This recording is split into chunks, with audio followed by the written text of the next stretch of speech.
Oi, turma do livro Um Novo Olhar, do Ronel Álvares Barbosa, em que eu quero me transformar. Você já perguntou a si próprio em que gostaria de se transformar? Quais são os meios para que possa utilizar para alcançar seus objetivos? A vida é bela e nos proporciona inúmeras oportunidades de aprendizados, ensinamentos, através dos fatos ocorridos, das pessoas, dos estudos, cabe a nós absorver tudo o que nos convém, tudo o que acrescente de alguma forma e nos torne pessoas melhores. Quando você entender o seu propósito de vida, o que realmente vale a pena, entenderá que cada minuto de seu tempo é muito precioso e que não deve desperdiçá-lo jamais com coisas que não valem a pena, que não acrescenta nada de positivo. Questione a si próprio em que quer se transformar. Respondido, vá ao encontro do seu anseio, mas com objetividade, foco, faça o que realmente importa. Entenda que todos que caminham conosco têm um propósito e precisamos de cada um deles. Não nascemos para ficar sozinhos, que são nessas trocas que aprimoramos muitos ensinamentos. Observe com destreza que cada ser humano tem sua história própria, pessoal e intransferível. Não queiramos nós transformar em alguém que não somos, mas sim esforcemos em nos tornar pessoas melhores a cada dia, cidadãos do bem, solidários, companheiros, amorosos, fraternos. Você tem em suas mãos todas as ferramentas necessárias. Agora tome a iniciativa e comece hoje mesmo a sua mudança. Não sabemos quantos anos de vida temos ou ainda teremos, mas uma coisa sabemos: não estamos aqui só a passeio, nem tampouco para levar a vida na flauta. Temos sim o dever e o compromisso conosco mesmos de sair de cena melhores do que quando chegamos. Mas para isto se faz necessário nossa renovação, nosso novo posicionamento junto à vida. Reciclemos já nossas ideias, transformemos nosso conhecimento, multiplicando e dividindo com os seres que cruzarem o nosso caminho. Tenhamos sempre em mente que Deus nos quer muito bem, nos auxilia em todas nossas decisões, respeitando o nosso livre-arbítrio. Nunca estivemos sós, somos uma centelha divina e, como tal, temos a obrigação de ser e fazer a diferença. Deus não nos deu um espírito de timidez, mas a força necessária do amor, da inteligência e do poder. Agora está em suas mãos a decisão. Boa sorte! Em que eu quero me transformar? Essa pergunta a gente faz geralmente quando estamos em formação, quando a gente ainda fica pensando no que eu vou estudar, naquilo que eu vou ser profissionalmente. Essa pergunta a gente faz em algum momento da vida, questionando principalmente a nossa função profissional, aquilo que vai dar satisfação e aquilo que vai dar dinheiro. Dependendo do nosso objetivo, a gente faz escolhas erradas. A gente faz escolha para ganhar dinheiro, porém não tem sossego, não tem paz naquilo que escolheu. A gente acaba fazendo com má vontade. Nós encontramos médicos que ganham bem. Não que um hospital só ele vai ganhar o suficiente, porque eu vejo que grande parte dos médicos trabalham em 2, 3 hospitais, plantões, né? Mas ainda assim, ganham bem, razoavelmente bem. No entanto, se enchem de trabalho em vários hospitais, como eu acabei de falar, e trabalham com má vontade. Na época do Covid mesmo, eu cansei de entrar em consultório que já estava com a receita praticamente pronta, porque todo mundo era Covid, né? Então você entrava e falava, tá doendo aqui. Ah, dor na junta, é Covid. Então tudo era Covid, tudo já vinha receitinha de Covid, para tratar um Covid. Isso quando eles não falavam em internação sem a necessidade também, porque mal olhava pra tua cara, por você chegar com falta de ar, pronto, é Covid, já fica internado. Eu, como tenho poliomielite, no meio do Covid eu tive uma crise de fibromialgia. Cheguei no hospital tendo aquela falta de ar excessiva, dores musculares nas juntas. Pronto, era Covid. E era fibromialgia, não tinha nada a ver com Covid. Então a gente vê que alguns médicos, por mais que ganhem bem, fizeram opção por ganhar e não por trabalhar por amor. Porque aquele médico que trabalha por amor, como é o meu hoje, o reumatologista, eu vejo que ele trabalha por amor à camisa. Esses dias eu passei nele, ele falou, deu alteração nos seus exames, nós vamos ter que trocar a medicação. Falei, tudo bem, vamos trocar. Ele falou, daqui a 30 dias eu quero te ver. Falei, doutor, eu tô meio apertada financeiramente, nunca me nego a pagar, o que eu tiver que pagar para ficar aqui com o senhor, eu fico. Mas 30 dias não vai dar tempo de eu ter o dinheiro para consulta. Tá muito em cima. A consulta dele é R$300. E tem que pagar o Uber para ir até lá e voltar, que dá em torno de R$200, R$250. Falei, é muito dinheiro em um mês para mim, eu não vou ter condições. Ele falou, Patrícia, nós estamos falando do seu retorno. Eu não falei de dinheiro. Você volta aqui que eu quero te ver. O Uber eu não posso te resolver o problema, mas a da consulta tá resolvida. Eu falei, mas geralmente o retorno é 15 dias. Ele falou, aqui não tem disso, eu preciso te ver daqui a 30 dias, eu quero você aqui no meu consultório daqui a 30 dias. Então você entende que o que ele faz vai muito além de dinheiro. Ele quer ver o paciente bem, ele quer cuidar, ele quer ver a melhora do paciente. É lógico que a gente tem que trabalhar para ganhar dinheiro, fato. Mas eu me vejo muito nesse médico. Quantos alunos passaram por mim? Quantas turmas eu dediquei parte do meu salário para essas crianças, para a formação dessas crianças, para colocar dentro de um ônibus e levar para um lugar distante da escola, para aprenderem coisas diferentes, para terem uma estrutura maior na sua formação, na sua educação. Então eu não pensava em trazer total dinheiro para dentro de casa. Dando para comer, para sustentar, comprar as coisas que eu precisava e pagar, estava tudo certo. O restante sempre foi para os meus alunos. Isso é trabalhar com amor. Então não é que todo mundo tem que ser solidário, caridoso, mas dá uma alegria tão grande quando você faz algo profissionalmente, além da sua profissão, com o desejo de fazer o bem. Então quando eu era pequena, meus pais sempre perguntavam, o que você vai ser quando crescer? Ser eu já era. Desde quando a gente está na barriga da mãe, se formando na barriga, a gente já é um ser. Então, ser eu já era. Agora, o que eu gostaria de ser profissional? Minha mãe comprava, meu pai comprava casinha, comprava boneca, comprava, acho que é estetoscópio que chama, né? Que fica ouvindo batimento cardíaco, maleta de médico, bichinhos para ver se eu queria ser veterinária. E investiram numa série de brinquedos para que eu pudesse, quando chegar na época de escola, decidir o caminho que eu ia tomar. E de todos os brinquedos, qual era o preferido da Patrícia? Giz e lousinha. Então, lousinha pequenininha, que a gente escreve e apaga, lousa maior, giz. Então, eu vivia falando para as professoras, posso levar caquinho de giz para casa, professora? Então, minha mãe arrumava caderninho de brochura, eu colocava o nome em cada caderno. Numa mesa, eu dava aula para esses cadernos como se fossem alunos que estivessem ali. Depois eu ia para o outro lado da mesa e fazia a lição como se fossem os alunos fazendo. Depois eu corrigia a lição. Isso desde quando eu comecei a me alfabetizar, desde os 7 anos, de 6 para 7 anos. Então, estava ali o meu desejo de ser professora, desde quando eu era pequena, muito pequena. Minha mãe comprava uns brinquedos um pouquinho mais caros, melhorzinho, ficava lá, de enfeite. Às vezes vinha a gente brincar comigo, as meninas queriam pegar meus brinquedos, eu deixava porque eu não fazia muita questão. Eu queria brincar de escolinha. Podiam pegar todos os meus brinquedos, desde que depois brincassem de escolinha comigo. E eu queria ser a professora. E assim eu cresci. Então, profissionalmente, a gente já vem desde berço com alguns sinais, outros adquirindo durante o seu tempo de formação escolar. E a gente vai se preparando a vida inteira para isso. O que eu quero me transformar no meio profissional.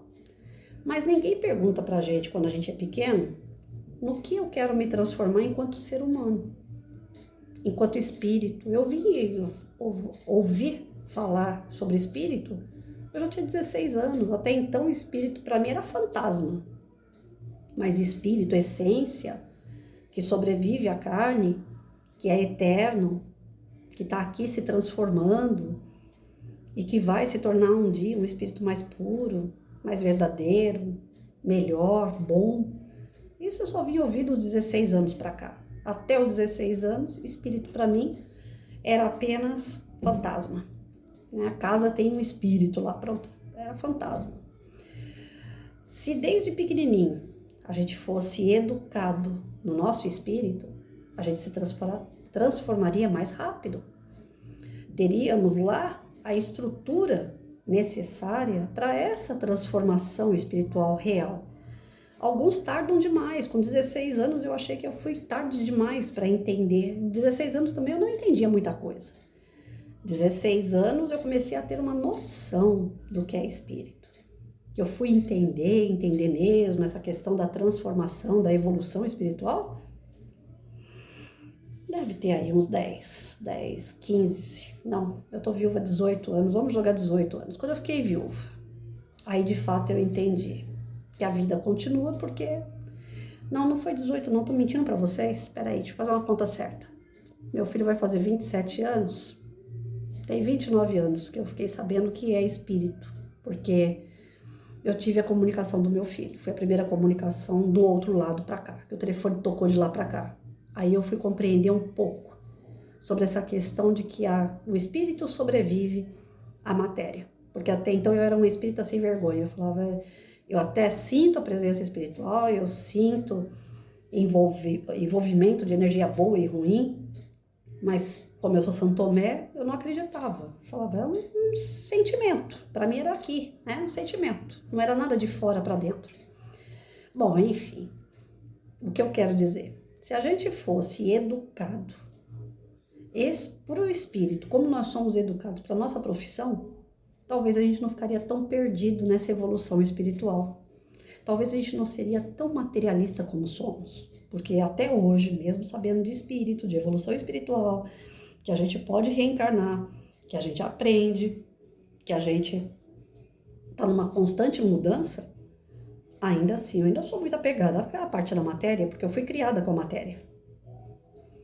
Até hoje eu fico naquela, eu tenho minhas coisas, eu cuido delas, eu organizo, eu limpo. Se alguém quebrar, se eu mesma quebrar alguma coisa minha, eu já fico, Patrícia, por que você fez isso? Sendo que as coisas vão quebrar, vão estragar com o tempo, independente se sou eu ou não que vou usar e que por um descuido, um acidente, eu quebre. Só que é aquela coisa, eu tenho essa camiseta, adoro essa camiseta, então eu cuido dela. E eu não quero que nada aconteça com ela. Quanto mais eu puder guardar ela, quanto mais eu puder usar ela, pra mim é melhor, porque eu gosto dela. Eu gosto do Rá-Tim-Bum, né? Acho que é isso. Então, o apego, isso não deixa de ser. Somos apegados à matéria. Mas se a gente tivesse aprendido desde criança, na nossa formação, lá na nossa estrutura, que a matéria é algo passageiro, que nós estamos na carne, mas não somos carne, que nós precisamos evoluir espiritualmente, que nós precisamos nos transformar no espírito, a gente não penava tanto, não tinha tanto sofrimento. As coisas iam acontecendo mais naturalmente. Aí, como as coisas não acontecem naturalmente, como a gente não cresce espiritualmente, continua sendo mimado, continua sendo imaturo, aí vem as dores. Já que não foi pelo amor, então vamos pela dor. Aí as dores chegam, às vezes um problema moral, às vezes um problema de convivência, às vezes um problema físico, às vezes um problema psicológico.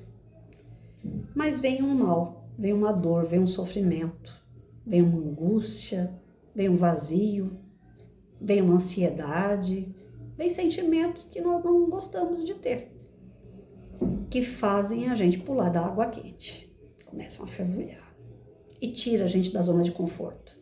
Aí a gente é obrigado a acreditar em espírito, na evolução espiritual e tratar essa evolução de uma forma consciente, com mais intensidade, direcionado ao espírito, que é onde de fato a gente vai se transformar em seres melhores. A carne é prova, é expiação, como manda o nosso planeta. Mas o espírito está dentro dessas provas e expiações, para ele crescer, para ele aprender, porque lá pelo amor não foi possível.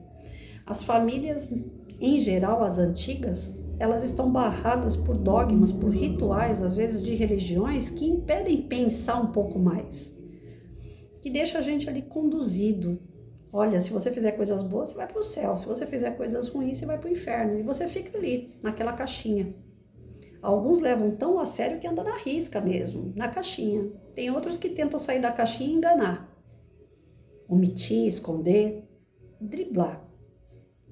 Ou seja, a moral não é trabalhada, é trabalhado ainda o receio, o medo. Se eu fizer, eu vou ser premiado. Se eu não fizer, eu vou ser castigado. Para algumas pessoas, nós paramos na era de Moisés. Olho por olho, dente por dente. Para algumas pessoas, nós estamos nesse atraso ainda. E não é assim. Não é olho por olho, dente por dente. Jesus veio e falou, não vim destruir a lei, mas eu vou dar para vocês um resuminho. Ame a Deus acima de todas as coisas. E ao próximo como a si mesmo. Como a si mesmo. Quando a gente levar isso a sério, de amar o próximo como a si mesmo, de entender, compreender o nosso Criador, os seus desígnios, as suas lições para conosco, o nosso espírito vai se elevar e a gente vai se transformar.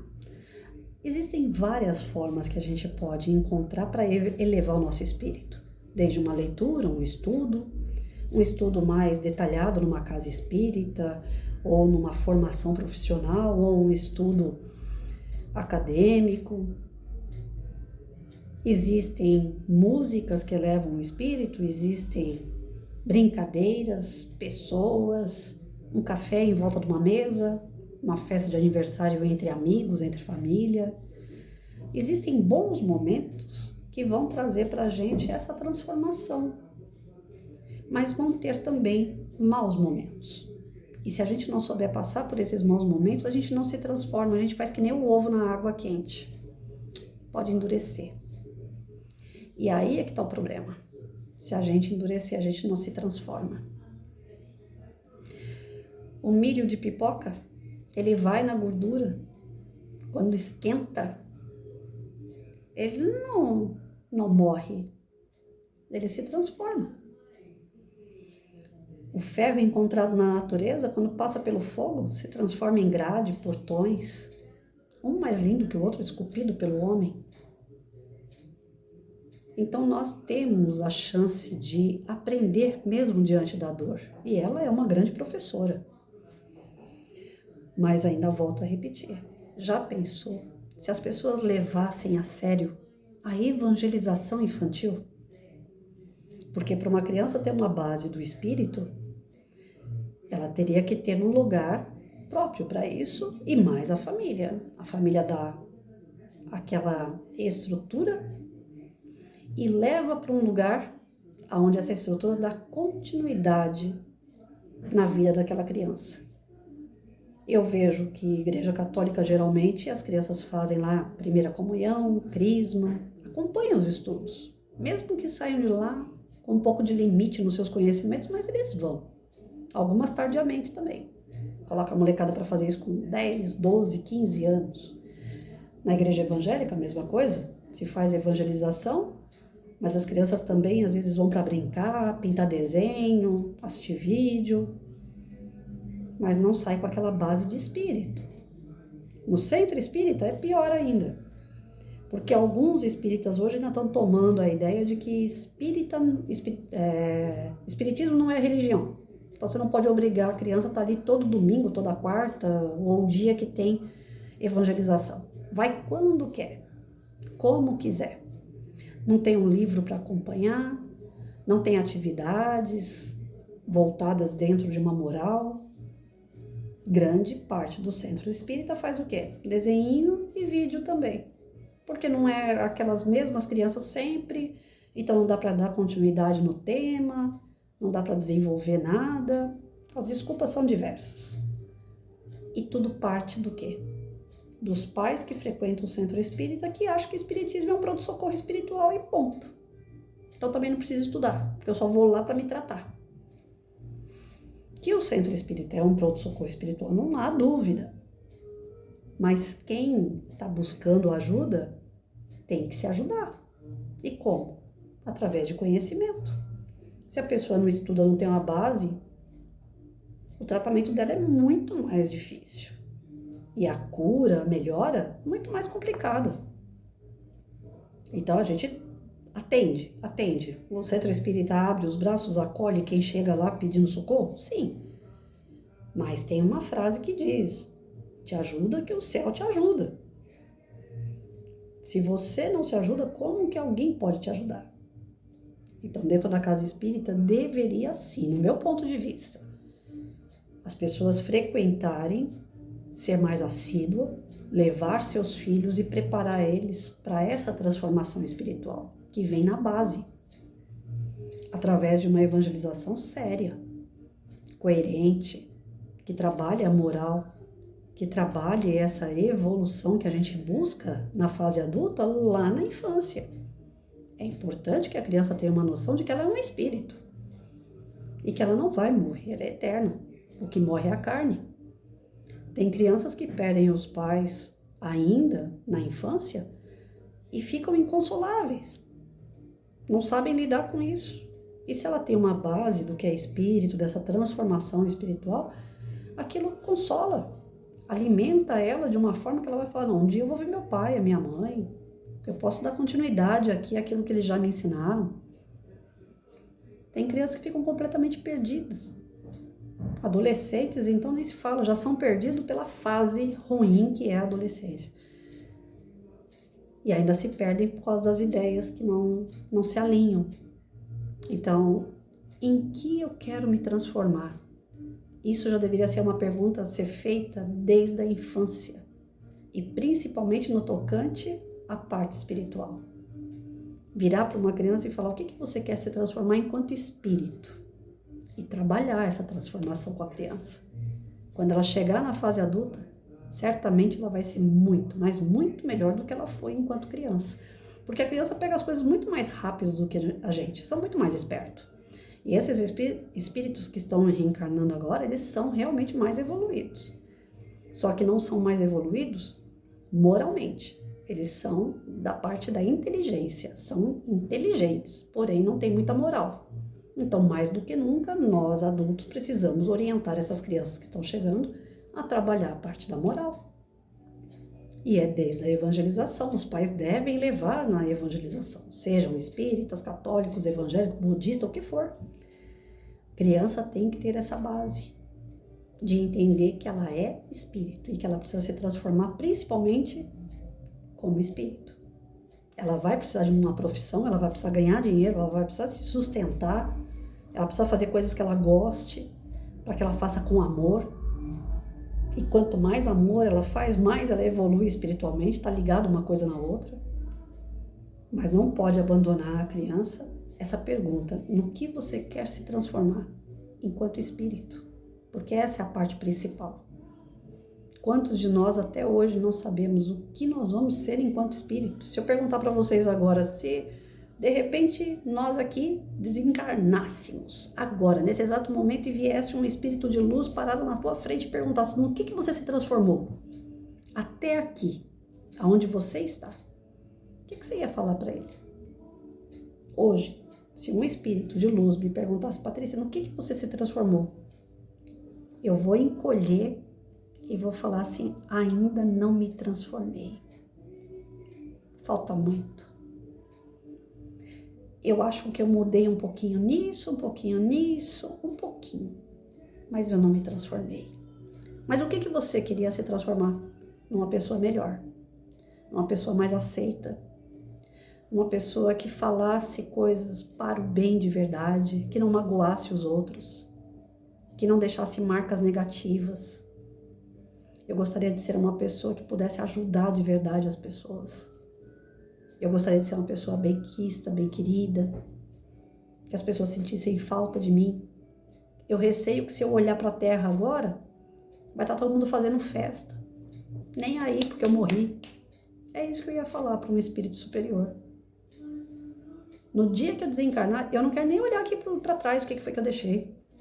Que eu temo mesmo das pessoas falarem: até que enfim, essa daí só Jesus. Por mais que você faça, você não vai agradar a todos, eu sei. Mas o duro é quando você não agrada a maioria. E eu ainda tenho isso em mim. Eu ainda tenho essa preocupação. Passei por uma série de pessoas que eu tenho certeza que não sente a mínima falta de mim. Porque eu também não sinto falta delas. É triste isso. Então é nesses pontos que a gente tem que se pegar. O que eu quero me transformar de verdade? E até que ponto eu já me transformei? O que está faltando? Bora lá. A leitura foi feita para isso, para a gente refletir e achar uma solução, buscar caminhos. Não vai vir tudo pronto. Depende de cada um de nós mesmo.